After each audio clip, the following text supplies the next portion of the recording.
follow us on Twitter at Africa Media Hub. As a reminder, today's call is on the record. And with that, I will turn it over to Gail Smith, State Department Coordinator for Global COVID-19 Response and Health Security, for her opening remarks. Thanks so much, and good afternoon, everybody, and thank you for all the really important work that you do. One of the things that's really, really vital during a crisis like this is the kind of information and reporting that you provide, so we're really grateful for your work. I'm pleased to be here with my colleague as members of a team that is working to carry out President Biden's commitment to share vaccines around the world. As you've just heard, many of you know, because vaccines are beginning to arrive in Africa now. We're in the process of delivering the 25 million doses, working closely with the African Union, governments, and COVAX to get these on the ground as quickly as possible. I'm also pleased to tell you that in August, the doses that the president committed just before the G7, 500 million doses of the Pfizer vaccine, will also start moving in August, and a significant portion of those will also be deployed to Africa. So we're pleased to be working with partners in Africa, again, governments, civil society, healthcare workers and organizations, the African Union, given its prominent role, the Africa CDC, to move these vaccines out there as quickly as possible, because we're well aware that coverage is low, that this third wave is intense, that the Delta variant is quite strong, and we need to do everything we can in partnership with the people and governments of Africa to get these vaccines out there. So I'm going to stop there and just say we're really looking forward to taking your questions, and thanks again for covering these important issues. Good morning for those of you here in Washington, and afternoon for those of you around the world joining us for today's Media Hub call on U.S. COVID-19 vaccine donations to Africa. As Marissa mentioned, my name is Akuna Cook, and I'm a Deputy Assistant Secretary of State, and health security falls within my portfolio for issues around the country. I know many of you have questions about the U.S. global COVID-19 response and the status of our plans for vaccine sharing, particularly in Africa.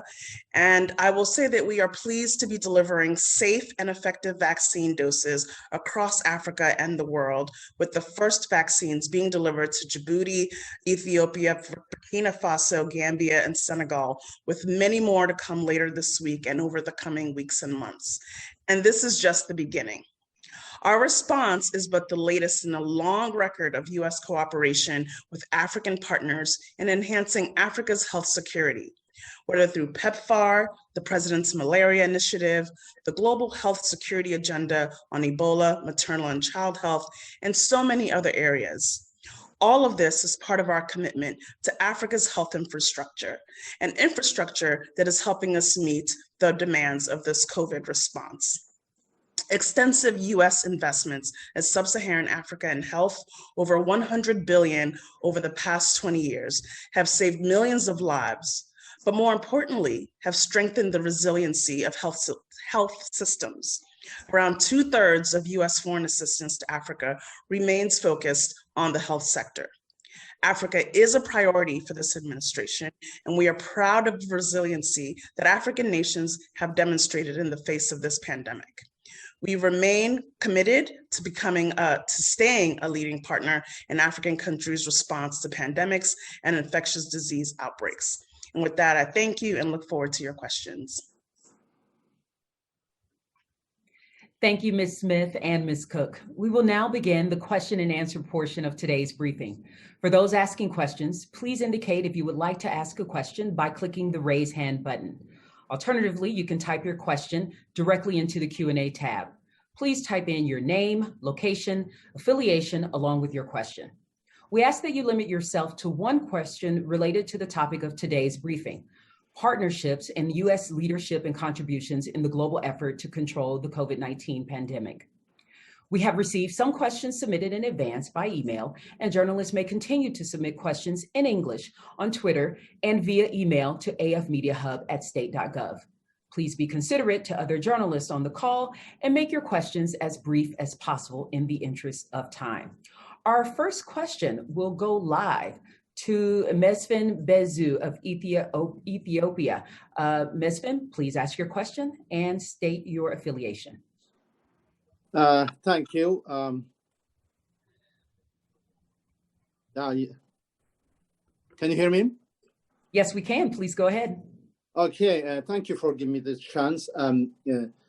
Some people, the U.S. government has done, as you say, donated 453,000 doses of the Johnson & Johnson vaccine to Ethiopia. But some people have raised question about the Johnson vaccine. On July 12, 2021, the Food and Drug Administration approved an update to the Johnson & Johnson COVID vaccine fact sheet to include an increased risk of the rare nerve condition, Guillain-Barré syndrome. Because of such a report and other misinformation, some people believe that Johnson & Johnson COVID-19 vaccine is not effective. What do you say to the people who are suspicious of the effectiveness of Johnson & Johnson COVID-19 vaccine? Thank you for the chance. Sure. Mesfin, I'm happy to take that one. And it's a really important question because I think everywhere, including in your countries, we're certainly facing this here, people do have concerns and questions about the safety of vaccines. And what we've done here, and I think that the best answer to give people is we rely on our public health and safety experts and regulators. So in our case, the Food and Drug Administration, but also a lot of the public health experts you've seen, our CDC and others. And they have determined that the Johnson & Johnson vaccine is safe and effective. There is a very, very minuscule data suggesting that there can be some effects, but it's very, very, very tiny. The positive effects far outweigh any of those. And again, I think what I would say is that if public health and safety regulators declare a vaccine safe, that's good enough for me. So our regulators have done so. And part of the arrangement we make with countries is to work with their regulators so that there is confirmation of safety on the other end. Thank you. Our next question will also go live to Mr. Simon Ateba. Mr. Ateba, please ask your question. Yeah, thank you for taking my question. This is Simon Ateba from Today News Africa in Washington, D.C. And thank you for doing this. I was wondering, apart from the 25 million doses that are being sent to Africa, how many doses are we expecting in total from the 500 million doses that the president promised at the G7? And do we also know the criteria that you take into consideration to choose countries? Thank you. Sure, happy to take that also, and another good question. On the 500 million doses, we are donating those through COVAX. And the way that works is they do allocations every month and at a given time period. And the reason they do that is they need to look around the world, see what the levels of vaccine availability are, what incidence is. They're also aiming at equity, and then they make the allocation. So I can't give you an exact number. The first 60 million of those doses will be deployed in August. What I can tell you is that Africa will receive a significant portion, both because we recognize the coverage is still low, even with our shared doses, with the doses that the AU has procured and others, but also because in the president's announcement of these doses, his focus was very much on what are called the AMC countries under COVAX, and the countries of the African Union, because there's some African countries who are not members of COVAX. So we're deliberately trying to put a focus on the continent. So it'll be a good number, but we'll only be able to tell you that incrementally. The criterion, very briefly, we look at a number of things. We look at coverage of the vaccines. We look at the vulnerabilities, i.e. what we know about the state of the pandemic in a given country. We look at what may be available elsewhere, and then we allocate accordingly. One of the reasons that we spread this first tranche of doses so far and wide across the continent is that coverage is universally low. So we want to start building that up as quickly as possible. Das Cook, can you tell us a little bit about the Biden administration and the policy towards COVID-19 and the policy that we are using in order to help in a multilateral framework with COVAX? Why is the Biden administration doing this? Sure. Marissa, at the end of the day, you cannot stop this pandemic anywhere in the world without stopping it everywhere in the world. And so the Biden administration recognized that Africa, as in every other region of the world, had to be a part of meeting the challenges of this pandemic. And that meant getting vaccines out and getting shots into arms as quickly as possible. As I mentioned, this really just builds on a long-standing partnership we've had in Africa focused on health. Whether it be PEPFAR, whether it be the systems we've built to respond to malaria. We're doing this to ensure that Africa can meet the challenges of this pandemic and then be prepared to meet the challenges of health security, any health security challenges coming in the future. And that's why we are also partnering to invest in vaccine manufacturing on the continent, for example. So this is just the latest in a long line of policy initiatives in Africa focused on health security. Thank you. Our next question goes to Pearl Matibe. Pearl, you may ask your question live. Yes, thank you so much, both of you, Gail and Kuna. It's very nice to have you and giving us this opportunity. So my question is this. In our efforts to help you, project and tell Africans the work that the Biden administration is doing, there is a sense of trust. So my question is regarding trust. And I'm using South Africa, Zimbabwe, and Mozambique as the example here.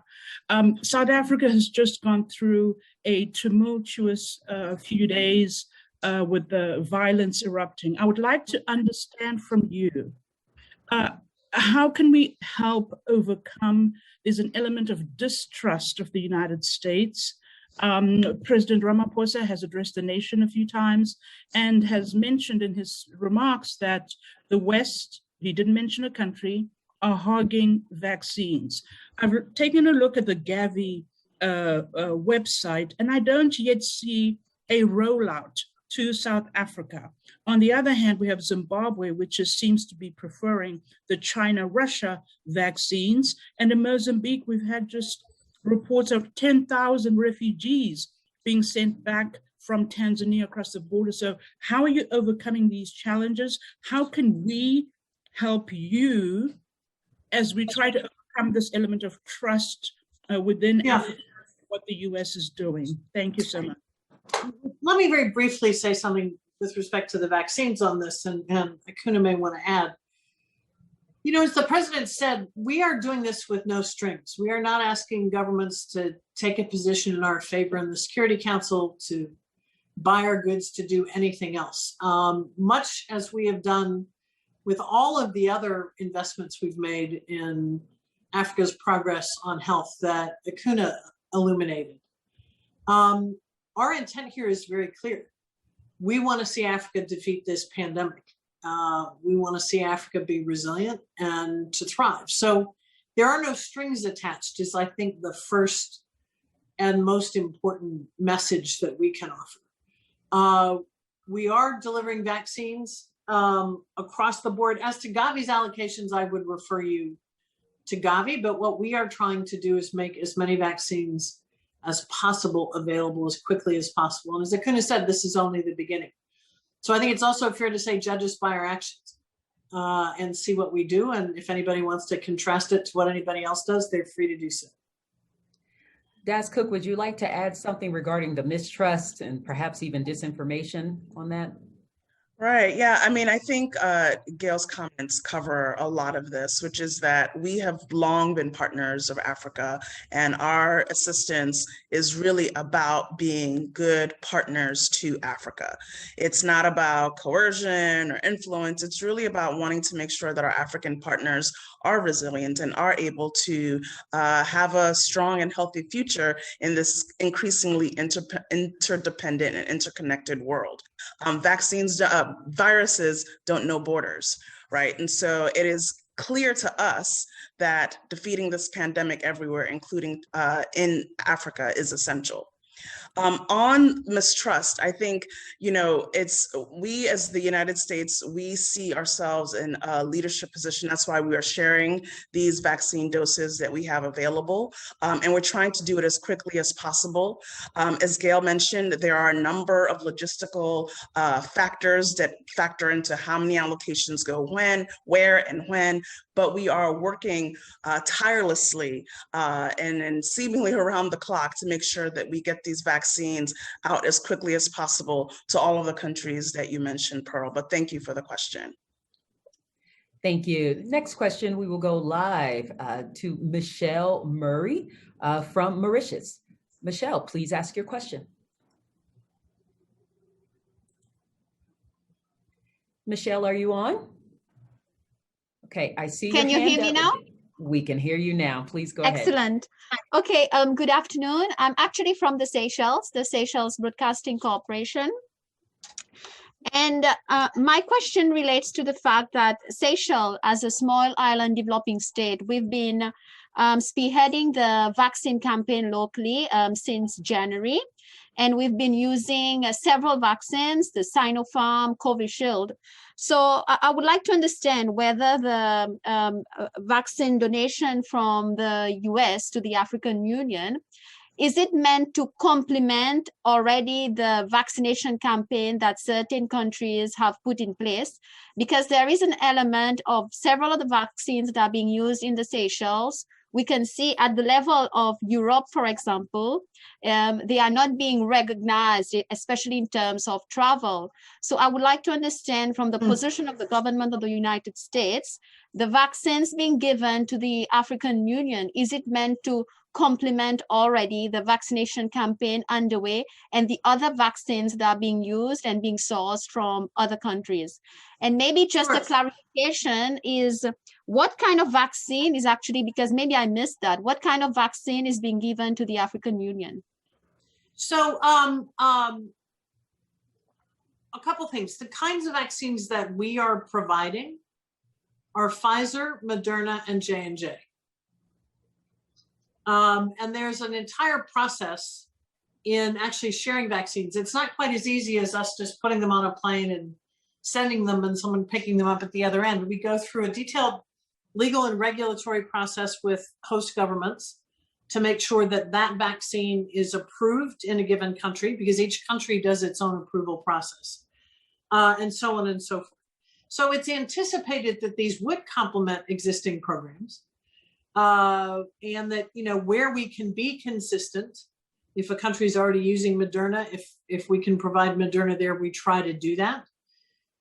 We can't always do that, but those are the three that we are focused on. And we did this also in tandem and in consultation with the AU and COVAX, because importantly, as I think you may know, the AU itself purchased a significant number of Johnson & Johnson doses months ago, and those will be rolling out in August as well. We wanted to make sure that between and among us, we've got tight coordination between the United States, the African Union, and COVAX. But those are the three that we provide.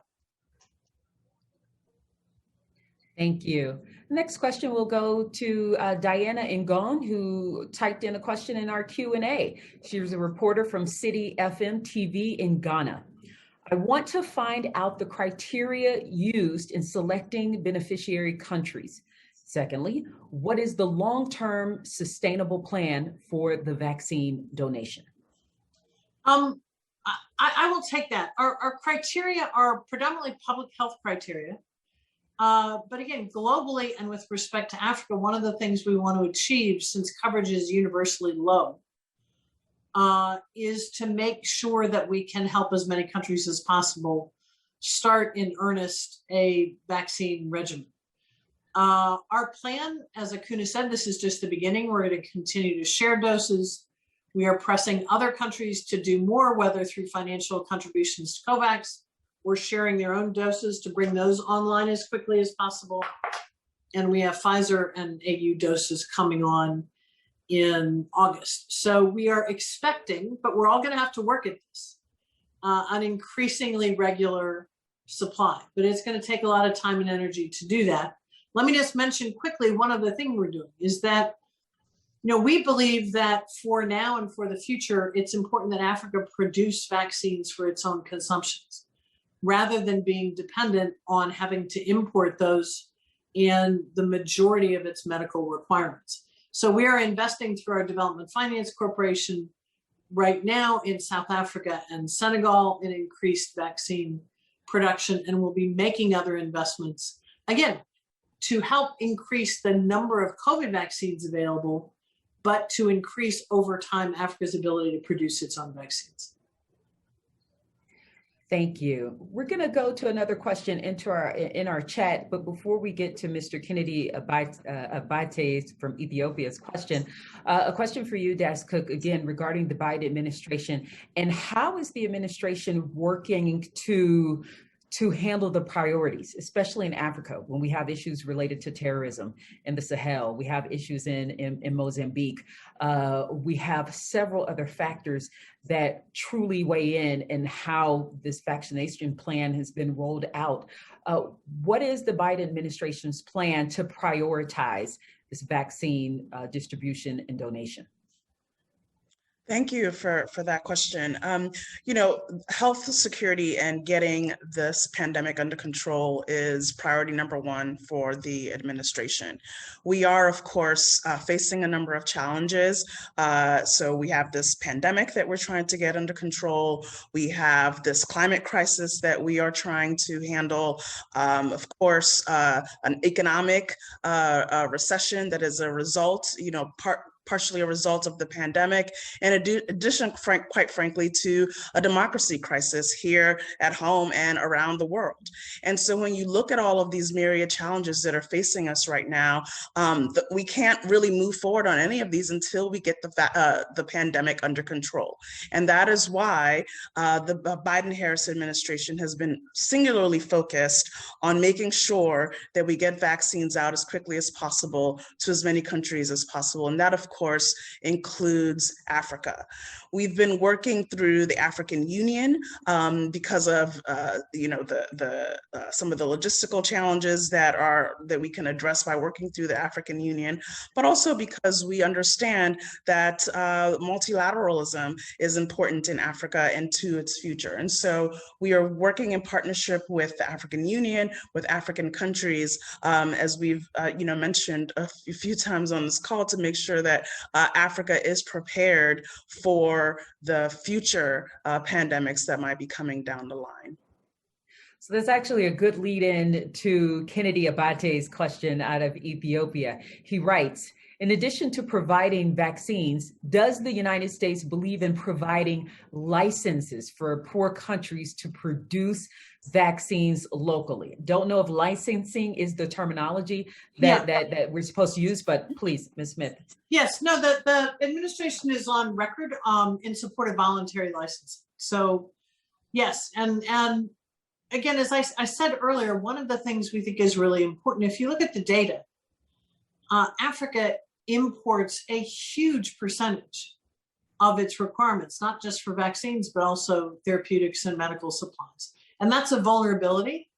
It's also a huge opportunity if you think about the need for job creation, for growing a strong economy. So one of the things we are very committed to do and are already doing and will sustain our work on is investing in those capabilities, is working with American producers to encourage that they too invest and strike joint partnerships and other things that would increase that production. Thank you. Next question will go to our Q&A from Zolil Bengu from the Mercury in Durban, South Africa.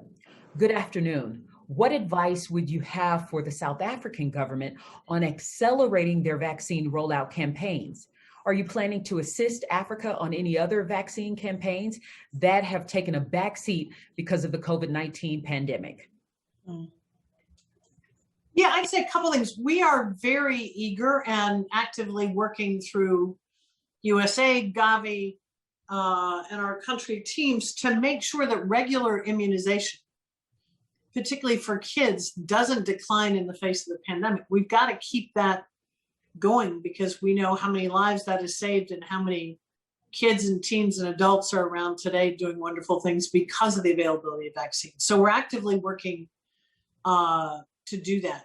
On South Africa, I mean, South Africa's record in terms of the number of vaccines being administered daily has been pretty high and pretty effective, and we would strongly encourage them to maintain and expand on those rates as they're able. They will have additional supply, so that should help. And again, I think, you know, at a time of crisis, focusing on something that unites us, that we're all vulnerable to this virus, it doesn't matter who we are, hopefully can be something that across the continent, it's worked in some places here, not everywhere, but is something that can unite us. Because as Akuna said, we can't end this pandemic anywhere unless we end it everywhere.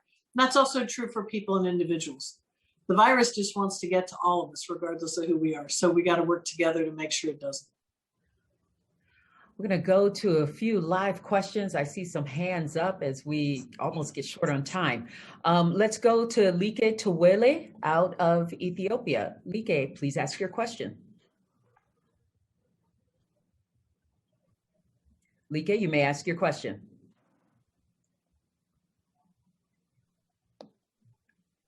Okay, looks like Like isn't on yet, or there could be some technical issues. We will go to, sorry, someone put their hand down here. Esther Nakazi. Esther Nakazi, please state your affiliation and ask your question. Esther, you're still muted. Hi, thank you very much. My name is Esther. My question is, how will the US ensure that the vaccines, I know they're giving them to the COVAX facility and the AU, but how will you ensure that there is no misuse?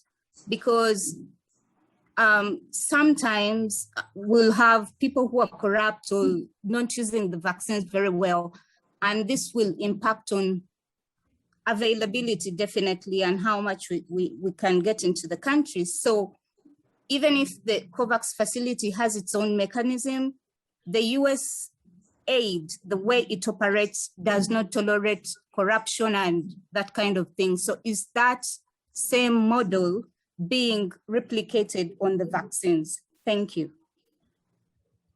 Yeah, I'd say something very quickly.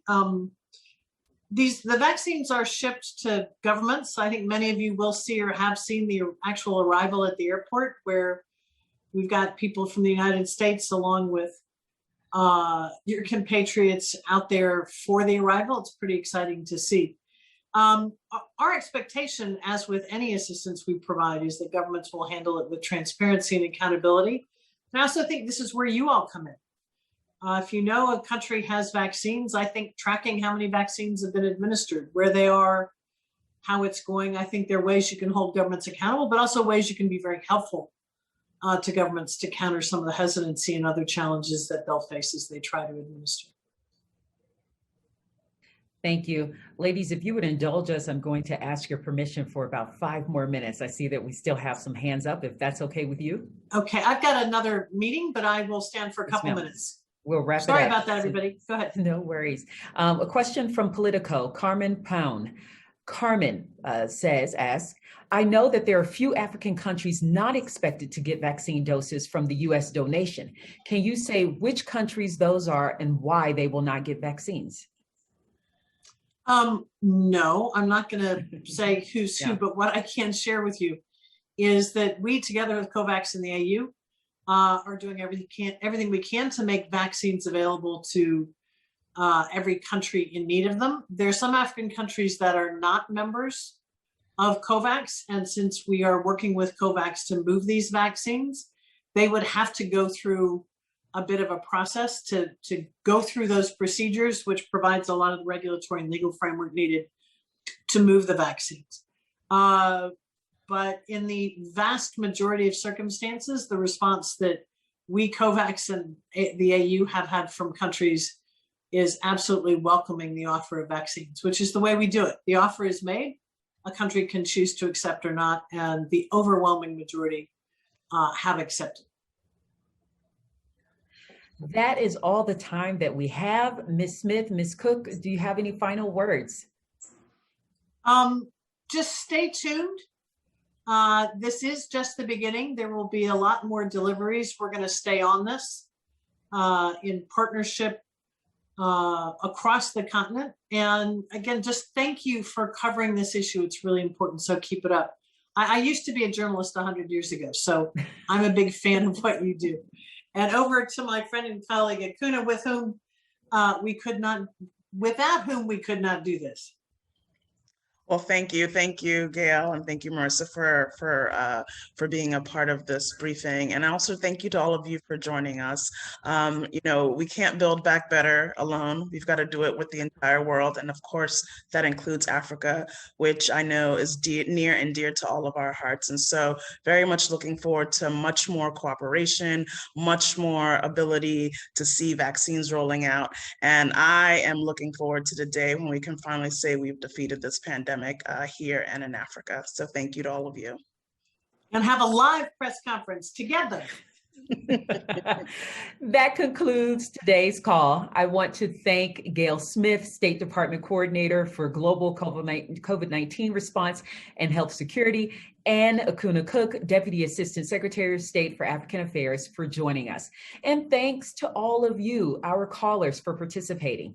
If you have any questions about today's call, you may contact the Africa Regional Media Hub at afmediahub@state.gov. Thank you. Thank you. Thanks, everybody.